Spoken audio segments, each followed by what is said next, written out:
Most people don't jump off any cliffs in a single day. Maybe they jump off one. But today, I'm jumping off 10 cliffs.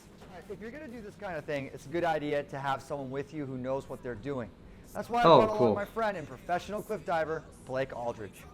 So Blake is a Red Bull cliff diver. Every time we tour, I'm always jumping off cliffs. I've been doing it since I was a kid, since I was a teenager. There was this high school swimming pool, and it had a 10-meter dive, like the Olympic diving platforms. And we'd always sneak in there in the middle of the night and jump off the 10-meter dive with all my friends. We never got caught. I don't know how we didn't get caught, but anyways, 10 meters is high, you know, especially when you're like 14, 15, 16 years old. Even now, it's like high. It's like over 30 something feet.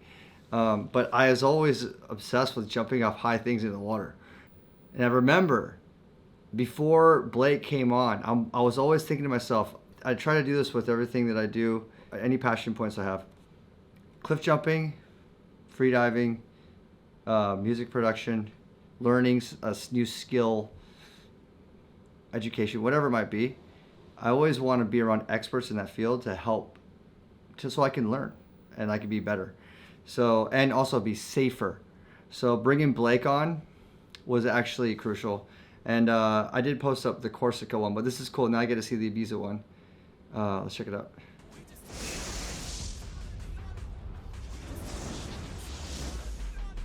Our goal today is to do 10 jumps, 10 different cliffs. This is actually a dream of mine, to be jumping with the best of the best, Blake Aldridge. I'm fucking excited. It's gonna be awesome, man.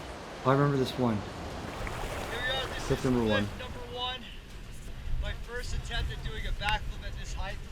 That's the other thing too. So when I have an expert, then I'm gonna try things I don't normally try, which also expands my level of fun and things I want to do. Yeah, I never really did backflips. I'm more of a gainer guy. So like if I'm gonna do a flip, I'm usually doing gainers. But now with Blake, he was coaching me, he was walking me through it, so I could mentally see it and actually commit to something like that. I wouldn't just do it randomly. I need to get like someone to kind of walk me through it. So this was really good for me.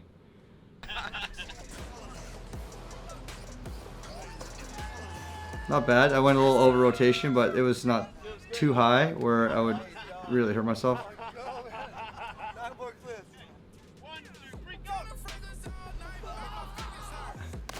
Little gang jump on cliff number 2. Cliff 3. That looked like a probably 8 to 10 meter. That was a beautiful front flip. Back flip, really clean. You can see he stalls. I had to do like this sort of Aoki jump off cliff number 4. Looked like about 10, 12 meters probably.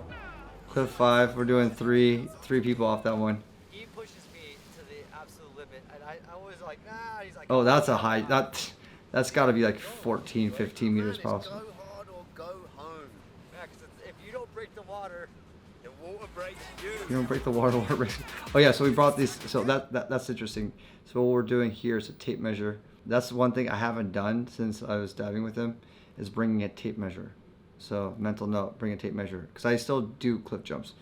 But having a tape measure, you tape it onto a rock, and then you bring that tape measure down so you can get like the true height of your jumps. I mean, I could eyeball and almost like have a good gauge of what that jump height is, but having a tape measure to have the accurate height is really, I think, really important. And then before we do the jump, we always do a safety check and check the how deep that area is that we're jumping. There's no rock sticking up. There's nothing that we're going to be hitting as we hit the water. And if we're going to be doing any sort of gaps, how far the gaps are. 18 meters, 60 feet. Boom. Of course, he does a flip.